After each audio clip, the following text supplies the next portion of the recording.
అందరికీ నమస్కారం. జ్యోతిష్య శాస్త్ర పండితులు, వాస్తు శిక్షణ నిపుణులు, లలితాదేవి ఉపాసకులు బ్రహ్మశ్రీ నానాజీ పట్నాయక్ గారు ప్రస్తుతం మనతో పాటు ఉన్నారు. నమస్కారం గురూజీ. శ్రీమాత్రే నమః. గురూజీ, చాలామంది సొంతింటి గృహ నిర్మాణమైనా సరే, లేదా అద్దింట్లో ఉండాలి అనుకునే వాళ్ళైనా సరే, ఎలాంటి జాగ్రత్తలు తీసుకోవాలి గురూజీ? ఒక ఇంట్లోకి మనం వెళ్ళాలి అనుకున్నప్పుడు? తప్పకుండా అమ్మా. ఇక్కడ ఫస్ట్ ఆఫ్ ఆల్ ఏంటంటే పాయింట్ నెంబర్ 1, హ్మ్. ఎవరైనా సరే ఏదైనా గృహం రెంట్ అయినా ఓన్ హౌస్ అయినా ఫస్ట్ వాళ్ళు చూడాల్సినటువంటిది వాళ్ళ పేరు రీత్యా ఏ డైరెక్షన్ వాళ్ళకి పనికొస్తుంది. చాలామందికి తెలియని విషయం ఏంటంటే ఓన్లీ తూర్పు ఉత్తరం మాత్రమే బాగుంటాయి, పడమర దక్షిణం అంటే నార్త్ ఈస్ట్ నార్త్ మాత్రమే మంచివి, సౌత్ అండ్ వెస్ట్ మంచిది కాదు అనుకుంటారు. కానీ శాస్త్రంలో ఎక్కడా కూడా అలా లేదు. All directions is good. కాకపోతే మీకు ఏ డైరెక్షన్ పనికి వస్తుంది అనేటువంటిది ఉంటుంది. ఇప్పుడు చూడండి, బ్లడ్ రకాలు ఉంటాయి. రక్తం ఏదైతే ఉందో B positive, O negative, O positive, ఇట్లా రకాలు ఉంటాయి. ఇందులో ఏది మంచిది అంటే మీరు ఏం చెప్తారు? అన్నీ మంచివే. కానీ మీకు ఏదైతే బ్లడ్ ఉంటుందో దానికి సంబంధించింది మీకు అవసరం పడ్డప్పుడు మీరు తీసుకుంటారు, అంతేగాని వేరేది తీసుకోరు కదా. అట్లాగే వాస్తులో కూడా వర్గు శాస్త్రం అని ఒకటి ఉంటుంది. వర్గు అంటే మీ పేరులో ఉండే మొదటక్షరాన్ని తీసుకొని అక్కడ ఉండేటువంటి డైరెక్షన్ మ్యాచ్ చేస్తారు. అది మీకు పనికి వస్తుంది. కొన్నిసార్లు కొన్ని సందర్భాల్లో కొంతమందికి ఈస్ట్ కూడా పనికిరాదు, కొంతమందికి నార్త్ కూడా పనికిరాదు.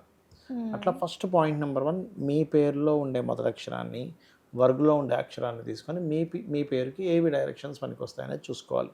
దీని మీద మనం గతంలో వీడియోలు కూడా చేసాం.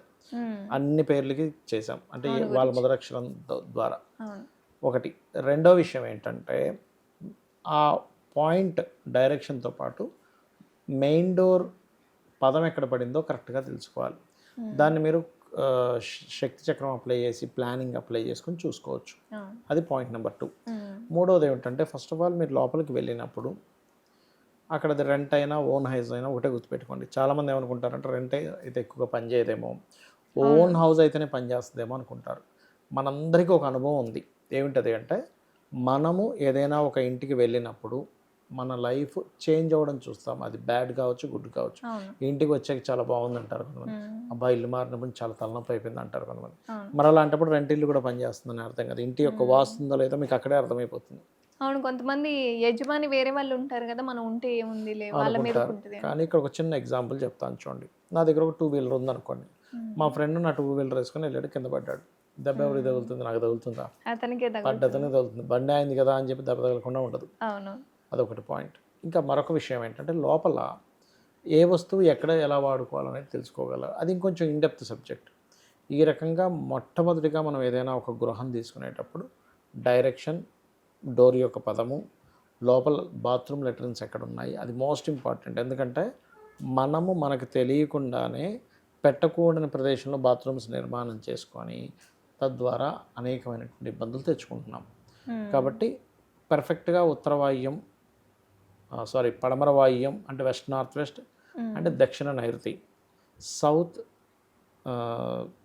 సైడ్ ఉండేట్టు సౌత్ వెస్ట్ సౌత్ అనే సౌత్ వెస్ట్లో పెట్టుకోవాలి. సౌత్ వెస్ట్ అంటే దక్షిణ నైరుతి, పడమర వాయువ్యంలో ఉండాలి బాత్రూమ్స్.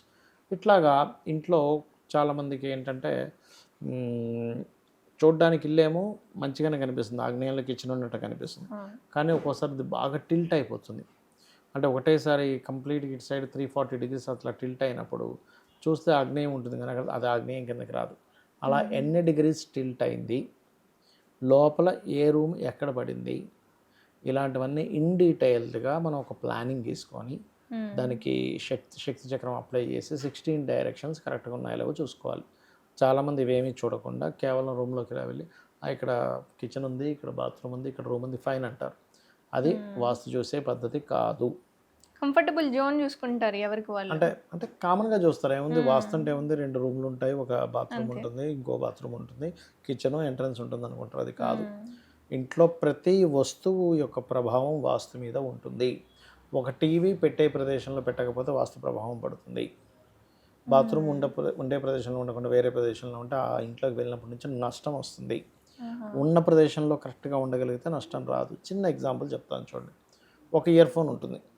మీరు ఈ ఇయర్ ఫోన్ నుంచి వినాలంటే చెవు దగ్గరే పెట్టుకోవాలి. తల మీదో సంకలోనో జేబులోనో పెట్టుకుంటే వినిపించదు. ఎందుకు? దీనికి రిసీవ్ చేసుకునే కెపాసిటీ ఉంది. ఈ ఇయర్ ఫోన్లో సౌండ్ ప్రొడ్యూస్ అయ్యేది ఉంది. సో సౌండ్ ప్రొడ్యూస్ అయ్యేటువంటి ఇయర్ ఫోన్ రిసీవింగ్ కెపాసిటీ ఉన్న దగ్గర చెవు దగ్గర దగ్గరే ఉండాలి కానీ ఉండాలి. కన్ను దగ్గర ఉంటే వినపడదు. అవును. అలాగే ప్రతి వస్తువుకి ఒక ఎనర్జీ ఉంటుంది. ఆ ఎనర్జీ రీత్యా ఆ వస్తువు ఇంట్లో ఎక్కడ ఉండాలనేటువంటి చెప్పేది వాస్తు, గుర్తుపెట్టుకోండి. అదేవిధంగా మనం ఎలా నిర్మించుకోవాలి. చాలామంది ఏమనుకుంటారు వాస్తు అంటే గాలి వెలుతురు చాలా అనుకుంటాం.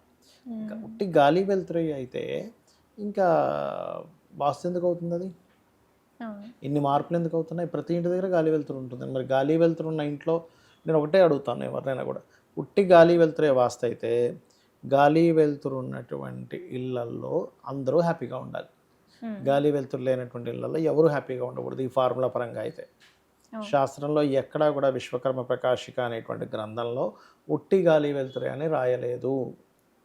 16 డైరెక్షన్స్కి ఉన్నటువంటి జోన్స్ ఎవరు, అక్కడ ఉండేటువంటి దేవతా ఆసురులు ఎవరు, వాస్తు శాస్త్రంలో వాస్తు పురుషుడి యొక్క లక్షణాలు ఏమిటి, అది ఎట్లా నిర్మించుకోవాలి, సెన్సిటివ్ పాయింట్స్ ఏంటి, ఒక బిల్డింగ్ నిర్మించేటప్పుడు ఎటువంటి జాగ్రత్తలు తీసుకోవాలి అనేటువంటి కంప్లీట్ ఇన్ డీటెయిల్డ్ ఇన్ఫర్మేషన్ ఉంది.